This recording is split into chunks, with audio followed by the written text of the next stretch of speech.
Hey guys, welcome to Talent with Banu channel. So இன்றைக்கி வந்து most requested topic எப்போ வந்து உங்கள் பர்சன் உங்களை அன்பிளாக் பண்ணுவாங்க அப்படிங்கிறதுக்கான ரீடிங் வந்து இன்றைக்கி பார்க்க போகிறோம். இது general reading and timeless reading. So நீங்கள் எப்போ பார்த்தாலும் உங்களுக்கு பொருந்தும். ஓகே, ஸோ இந்த ரீடிங் வந்து ஸ்டார்ட் பண்ணுறதுக்கு முன்னாடி ஆஸ் யூஷுவல் வந்து உங்கள் பார்ட்னரோட பிக்சரை நல்லா இமேஜின் பண்ணிவிட்டு ஸோ மனசுக்குள்ளே வந்து அவங்களோட நேமை ரிப்பீட் பண்ணிகிட்டே இருங்க. So then you can able to connect with me. Start பண்ணலாமா?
உங்கள் பர்சன் எப்போ அன்பிளாக் பண்ணுவாங்க அப்படிங்கிறதுக்கான ரீடிங் கார்டு இது வந்து என்ன அப்படின்னு எக்ஸ்பிளைன் பண்ணுறேன். ஃபஸ்ட்டு உங்கள் ரெண்டு பேருக்குள்ளே வந்து இந்த பர்சன் தான் வந்து சடனாக வந்து உங்களுக்கு ப்ரப்போஸ் பண்ணியிருப்பாங்க. இந்த பர்சனே தான் வந்து பேசியிருப்பாங்க. இந்த பர்சனே தான் ஆக்ஷன்ஸ் எடுத்திருப்பாங்க.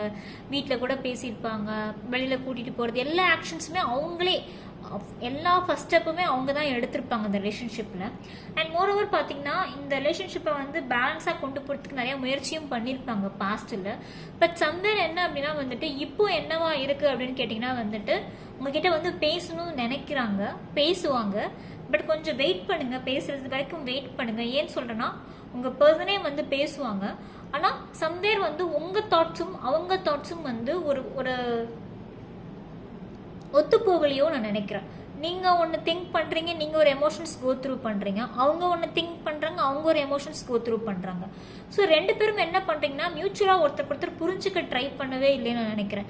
நீங்கள் உங்களோட எமோஷன்ஸுக்கு தான் ப்ரியாரிட்டி கொடுக்குறீங்க. நான் கஷ்டப்படுறேன், உனக்கு என்ன தெரியும், நான் கஷ்டப்படுறேன் அப்படின்னு நீங்கள் ஃபீல் பண்ணுறீங்க. அவங்க என்ன நினைக்கிறாங்கன்னா நானும் தான் கஷ்டப்படுறேன், உனக்கு அதாவது புரியுதா அப்படிங்கிற மாதிரி அவங்களும். ஸோ ரெண்டு பேருமே பார்த்தீங்கன்னா வந்துட்டு மிரர் மாதிரி வந்துட்டு ஒரே எமோஷன்ஸ் தான் கோ த்ரூ பண்ணிட்டு இருக்கீங்க. இங்கே வந்துட்டு யாராவது ஒருத்தர் வந்து விட்டு கொடுத்து போனாதான் வந்து உண்டு. ஓகேவா? சரி, இந்த ரிலேஷன்ஷிப்பை எப்படி பார்க்குறாங்கன்னு கேட்டிங்கன்னா வந்துட்டு இந்த தேர்ட் பர்சன் இன்வால்மெண்ட்னால தான் வந்துட்டு நிறையா பிரச்சனை வந்திருக்கும். இந்த ரிலேஷன்ஷிப்பில் ஒரு பொசசிவ்னஸ் வந்திருக்கும், நிறைய சண்டை வந்திருக்கும், எல்லாமே வந்திருக்கும். ஸோ ஒரு தேர்ட் பர்சன் தான், அது ஒரு ஃபீமேல் பெஸ்டியாக இருக்கலாம், ஒரு மேல் பெஸ்டியாக இருக்கலாம், இல்லை பேரண்ட்ஸாக இருக்கலாம், இல்லை அக்கா தங்கச்சி அண்ணன் தம்பி யாராக வேணாலும் இருக்கலாம். அந்த தேர்ட் பர்சனை இன்வால்வ் பண்ணதில் வந்து சம்வேர் இந்த ரிலேஷன்ஷிப் வந்து ஒரு மோசமான நிலைமைக்கு வந்து போயிருக்கும். ஓகேவா? ஸோ இந்த டைம் பீரியடில் உங்களை பிளாக் பண்ணிவிட்டு உங்கள் பர்சன் வந்து சந்தோஷமாலாம் இல்லை. அவங்களுமே ஒரு ஸ்ட்ரகிள் ஃபேஸ் பண்ணிட்டு தான் இருக்காங்க. அவங்க லைஃப்பில் ஒரு கோ த்ரூ பண்ணிட்டு இருக்காங்க. பட் இப்போதைக்கு அவங்க வந்து உங்களை நினச்சி மிஸ் பண்ணுறதோ இல்லை உங்களை தேடுறதோ இல்லை நீங்கள் என்ன பண்ணிகிட்டு இருக்கீங்க அப்படிங்கிறது வந்து தெரிஞ்சுக்கிற அந்த ஒரு ஸ்டேட்லேயே இப்போ அவங்க இல்லை. ஓகேவா? என்னதான் அவங்களை லவ் பண்ணியிருந்தாலும் மனசில் லவ்வே இருந்திருந்தாலும் இப்போ அந்த எமோஷன்ஸ்க்கு அவங்க இடம் கொடுக்கல. ஓகேவா? கம்ப்ளீட்டாக அவங்க லைஃப்பை பற்றி மட்டும்தான் அவங்க யோசிக்கிறாங்க. கிளாரிட்டி இல்லை அவங்க லைஃப்பை பற்றி. அவங்களுக்கே என்ன அடுத்த ஸ்டெப் எடுக்கிறது, எப்படி ஃபைனான்ஷியலாக வந்துட்டு கோ த்ரூ பண்ணுறது, எப்படி வந்து அடுத்த ஸ்டெப்புக்கு போகிறது, புது ஜாபுக்கு போகிறதா, புது கெரியருக்கு போகிறதா, இல்லை இருக்கிற ஜாப்லேயே இருக்கிறதா, இல்லை அப்ராடுக்கு போகிறதா, இல்லை பிஸ்னஸ் ஸ்டார்ட் பண்ணுறதா, இப்படி நிறையா வந்துட்டு லைஃப்பை பற்றின ஒரு கிளாரிட்டி இல்லாமல் அதை நோக்கி தேடுதல் நோக்கி உங்க பார்ட்னர் இருக்காங்க. ஸோ இந்த டைம் பீரியட்ல அவங்க உங்களை மிஸ் பண்ணல, உங்களை தேடல, நீங்க என்ன பண்றீங்க அப்படிங்கிற அந்த ஒரு எந்த ஒரு தாட்ஸுமே இப்போ அவங்க மைண்டில் அதை பற்றின எதுவுமே இல்லை. லவ் எமோஷனோ ரிலேஷன்ஷிப் எமோஷன்ஸோ எதுவுமே அவங்க மைண்டில் இல்லை. முழுக்க முழுக்க பார்த்தீங்கன்னா கம்ப்ளீட்டாக லைஃப்பை பற்றின தாட்ஸ் மட்டும்தான் அவங்களுக்கு இருக்குது. அண்ட் இந்த தேர்ட் பர்சன் இன்வால்மெண்ட் வர பிரச்சனை எதுவுமே அவங்களுக்கு அது பிடிக்கல. மூணாவது மனுஷங்களை இழுத்து வச்சு பேசுறது அவங்களுக்கு சுத்தமாக பிடிக்கல. அப்படி பேசிக்கிட்டே இருந்தீங்க அப்படின்னா அந்த ரிலேஷன்ஷிப் ஃபியூச்சர்லமே நல்லா இருக்காது. ஓகேவா? ஸோ இந்த பர்சன் என்ன நினைக்கிறாங்க அப்படின்னா, சம் பேர் வந்து நிறையா என்ன சொல்றது, ஒரு மாதிரி ரொம்ப ஓவர் திங்கிங்கில் இருக்காங்க. ஆக்சுவலாக அவங்களுக்கு வந்து இந்த ரிலேஷன்ஷிப்பில் வந்து நிறைய நல்ல விஷயங்களும் நடந்திருக்கு. ஒரு சாதாரண ஒரு சின்ன விஷயங்களுக்குலாம் அவங்க ரியாக்ட் பண்ணி இந்த ரிலேஷன்ஷிப்பை வந்து ரொம்ப மோசமாக்கிட்டாங்கன்னே சொல்லலாம். ஸோ அதுக்கு காரணம் என்னென்னா, அந்த ஒரு சொன்னேன் இல்லையா, அந்த புரிதல். நீங்கள் ஒரு எமோஷன்ஸ் கோ த்ரூ பண்ணிட்டு இருக்கீங்க, ஒரு எமோஷன்ஸ் கோ த்ரூ பண்ணுறாங்க. ஸோ அந்த எமோஷன்ஸ் வந்து இங்கே கிளாஷ் ஆகிடுச்சு. நீங்கள் வேறு மாதிரி திங்க் பண்ணி அதை மிஸ் அண்டர்ஸ்டாண்ட் பண்ணி நீங்கள் அதை ரியாக்ட் பண்ணுறதும், அவங்க அதை மிஸ் அண்டர்ஸ்டாண்டிங்கே திருப்பி மிஸ் அண்டர்ஸ்டாண்டிங் பண்ணுறது ரொம்ப மோசமான நிலைமை. ஸோ அப்படி ஒரு சுச்சுவேஷன் தான் இங்கே நடந்திருக்கு. ஓகேவா? ஸோ இந்த ரிலேஷன்ஷிப்பில் வந்துட்டு என்னென்ன சேலஞ்சஸ் இருக்குது உங்களுக்கு ஒன்று செய்கிறதுக்கு அப்படின்னு கேட்டிங்கன்னா, ஒரு கட்டத்துக்கு மேலே பார்த்தீங்கன்னா லைஃப்பை பற்றி மட்டுமே ஃபோக்கஸ் பண்ணிட்டு இருந்தால் ரிலேஷன்ஷிப்பை மறந்துடுவோம். ஸோ ரிலேஷன்ஷிப்புக்கு ஒரு குட் டைம் ஸ்பெண்ட் பண்ணணும், பார்ட்னருக்கு ஒரு குட் டைம் ஸ்பெண்ட் பண்ணணும், பார்ட்னர் புரிஞ்சுக்கிறதுக்கு ஒரு டைம் ஸ்பெண்ட் பண்ணணும். அதுதான் இங்கே முக்கியம். பார்ட்னர் கூட ஊர் சுற்றுறதோ இல்லை பார்ட்னர் கூட ஃபோன் பேசுகிறதோ கால் பேசுகிறதோ முக்கியம் இல்லை. ஒரு பார்ட்னர் கூட நம்ம எவ்வளோ நேரம் உட்காந்து நம்ம அவங்கள புரிஞ்சுக்க ட்ரை பண்ணுறோம் அப்படிங்கிறது தான் முக்கியம். ஸோ இது வந்து அவங்களுக்கு லைஃப் லாங் டிப் தான். ஸோ இது வந்து அவங்க அன்பிளாக் பண்ணி அவங்ககிட்ட பேசினாலும் இதை மனசில் எப்போதுமே வச்சுக்கோங்க. ஓகே, அவங்களை எப்போ அன்பிளாக் பண்ணாங்க அப்படின்னு கேட்டிங்கன்னா, ஒரு 1 இயர்க்குள்ளே அன்பிளாக் பண்ணிடுவாங்க. ஏன்னா அவங்க லைஃப்பை அவங்க வந்து கோத்ரூ பண்ணி வர்றதுக்கே ஒரு 1 இயர் ஆகும். ஸோ இது ஒரு மேஜிக் இல்லை. அடுத்த மாதமோ இல்லை 15 நாளில் அன்பிளாக் பண்ணுவாங்களான்னு கேட்டிங்கன்னா, அதுக்கான நிரந்தரம் இங்கே வந்து இந்த ரீடிங்கில் ரிஃப்ளெக்ட் ஆகும். ஸோ மினிமம் 1 இயர் ஆகும் அந்த பர்சன் வந்து அன்பிளாக் பண்ணி உங்ககிட்ட பேசுறதுக்கு. ஓகேவா? அண்ட் இன்னொரு டிப் என்ன சொல்கிறேன் அப்படின்னா, உங்களுக்கும் அவங்களுக்கும் ஒரு காமனாக வந்துட்டு ஒரு ஃப்ரெண்ட் சர்க்கிள் இருப்பாங்க. ஸோ உங்கள் 2 பேருக்குமே பொதுவாக ஒருத்தர் இருப்பாங்க. நல்லா பேசி ஜாலியாக சிரித்து வைபாக வச்சுக்கிறதுக்கு ஒரு பர்சன் இருந்திருப்பாங்க. பார்த்தீங்களா? அதாவது உங்களுக்கும் அவங்க காமன், உங்கள் பார்ட்னருக்கும் அவங்க ரொம்ப காமன் அப்படிங்கிற அந்த பர்சனை வச்சு நீங்கள் உங்கள் பார்ட்னர் ரீச் அவுட் பண்ணீங்க அப்படின்னா சம்பேர் வந்து உங்களுக்கு ஃபேவராக அமையறதுக்கு வாய்ப்பு இருக்குது. ஓகே, ஸோ அந்த பர்சன் கிட்ட கான்வர்சேஷன் நீங்கள் எஃபோர்ட் போடுறீங்க அப்படின்னா அந்த கான்வர்சேஷன் வந்து உங்களுக்கு ஃபேவராக இருக்கிறதுக்கான வாய்ப்பு இருக்குது. ஓகே, ஸோ அடுத்து எப்போ எந்த கான்வர்சேஷன் நடந்தாலுமே அன்பிளாக் பண்ணுவாங்க தான், பண்ணாமல் இருக்க மாட்டாங்க.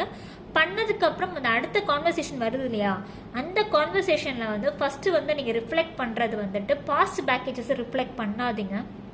பழைய பிரச்சனை எதை பற்றியுமே பேசாதீங்க. ஏன் விட்டு போனேன், நான் இத்தனை நாள் எவ்வளோ கஷ்டப்பட்டேன், நான் எவ்வளோ கோத்ரூ பண்ணி வச்சுருக்கேன், என்னை புரிஞ்சுக்க அப்படி எதுவும் ரிஃப்ளெக்ட் பண்ணாமல் அந்த ஃபஸ்ட்டு கான்வர்சேஷனே எப்படி இருக்குன்னு கேட்டிங்கன்னா, கம்ப்ளீட்டாக வந்து நான் நம்புகிறேன் ஒன்று, நான் எவ்வளோ நாளாக வெயிட் பண்ண தயாராக இருக்கேன், நான் உன் மேலே எவ்வளோ லவ் வச்சுருக்கேன், உன்னை நான் எவ்வளோ நேசிக்கிறேன், உனக்கு பிடிச்ச மாதிரி என் லைஃப்பையும் நான் வந்துட்டு பில்ட் பண்ணிட்டு வந்துட்டு தான் இருக்கேன். ஸோ ஒரு ஸ்ட்ராங்காக முன்னாடி வந்து நிற்கிறேன். என்னதான் நீ என்கிட்ட பேசலைன்னாலும் உனக்கான ஒரு ஆளாக நான் என்ன பில்ட் பண்ணிட்டு தான் இருக்கேன் அப்படிங்கிற அந்த லெவலை வந்து நீங்கள் அந்த கான்வர்சேஷனில் நீங்கள் ப்ரூவ் பண்ணணும் உங்களை. ஓகே, ஸோ நீங்கள் சோகமாக இருந்து அழுது வடிஞ்சு டிப்ரெஷன் ஸ்டேட்டில் போனீங்கன்னா அந்த ஃபஸ்ட்டு கான்வர்சேஷனே அவ்வளோ நல்லா இருக்காது. ரொம்ப கான்ஃபிடென்ட்டாக பேசுங்க, ஸ்ட்ராங்காக பேசுங்க. நீங்கள் ஒரு லைஃப்பில் அதுக்குள்ளே ஒரு இடத்துக்கு வந்துருங்க. ஓகே, ஸோ நீங்கள் அந்த இடத்துக்கு வந்தால் மட்டும்தான் உங்களுக்கு அந்த கான்ஃபிடென்ட் வரும். ஸோ அவங்க முன்னாடி நிற்கும்போது ஓகே, நம்ம எவ்வளோ ஒரு ஒர்த்தான பர்சன் கிட்ட நம்ம இவ்வளோ நாள் பேசாமல் இருந்திருக்கோம் ஃபீல் பண்ணுற அளவுக்கு நீங்கள் பேசணும், அந்த அளவுக்கு இருக்கணும். ஓகே, ஸோ கோவப்பட்டு பேசுகிறதோ, ஈகோ கிளாஷஸோ, பாஸ்ட் பேக்கேஜஸோ, இல்லை 3வது மனுஷங்களை இழுத்து வச்சு திருப்பி பேசுகிறதோ வேண்டாம். பேரண்ட்ஸ் கூட இங்கே 3வது மனுஷங்க தான் உங்கள் 2 பேருக்கு நடுவால். ஸோ பேரண்ட்ஸை இழுத்து வச்சு பேசுறது, ஃப்ரெண்ட்ஸை இழுத்து வச்சு பேசுறது, அதெல்லாம் வேண்டாம், எதுவுமே வேண்டாம். நான் உன்னை பார்த்துட்டு தான் இருந்தேன், நீ அவங்க கூடலாம் சந்தோஷமாக இருந்தேன், என் கூட அப்படி எந்த ஒரு பேச்சு வழக்குமே வேண்டாம். அந்த மினிமம் கிடைக்கிற அந்த கான்வர்சேஷன் டைமை வந்துட்டு உங்களுக்கு ஃபேவராக சூப்பராக யூஸ் பண்ணிக்கணும். ஓகே, இந்த ரிலேஷன்ஷிப்போட அவுட்கம் என்னன்னு கேட்டிங்கன்னா, மேரேஜ் பாசிபிலிட்டிஸ் இருக்குது. ஓகே, மேரேஜ்க்கான பாசிபிலிட்டிஸ் இருக்குது. அண்ட் இன்னொரு ஒரு பிளெஸ்ஸிங்கான என்ன விஷயம் அப்படின்னா, உங்கள் பேரண்ட்ஸ் சம்மதம் கிடைக்கும். இந்த ரீடிங் பார்க்குறவங்களுக்கு உங்கள் பேரண்ட்ஸோட சம்மதம் வந்து கிடைக்கும். லாங் டேர்மாக இந்த ரிலேஷன்ஷிப் போகும். உங்கள் பார்ட்னரே ஸ்டெப் எடுப்பாங்க மேரேஜஸ்க்காக. உங்கள் பார்ட்னரே வந்து நேரில் மீட் பண்ணுவாங்க. உங்கள் பார்ட்னரே ஆக்ஷன்ஸ் எல்லாமே எடுப்பாங்க ஃப்யூச்சரில். ஓகேவா? ஸோ இந்த ரீடிங் உங்களுக்கு பிடிச்சிருக்குன்னு நான் நம்புகிறேன். வேறு ஏதாவது டாப்பிக்கில் ரீடிங் எடுத்து போடணும் அப்படின்னா கமெண்ட் செக்ஷனில் மென்ஷன் பண்ணுங்கள், ரீடிங் எடுத்து போடுறேன். அண்ட் வேறு ஏதாவது இன்னும் இன்டெப்த்தாக ஏதாவது பிரச்சனைகள் இருக்குது, ஒரு தெளிவு வேணும் லைஃப்பில் அப்படின்னா டிஸ்பிளேல என் கான்டாக்ட் நம்பர் இருக்குது, வாட்ஸ்அப் பண்ணி பர்சனல் ரீடிங் எடுத்து பாருங்கள், ஒரு கிளாரிட்டிஸ் கிடைக்கும் உங்களுக்கு உங்கள் லைஃபுக்கு. ஓகே, டாடா பாய், உங்களை அடுத்த ரீடிங்கில் சந்திக்கிறேன்.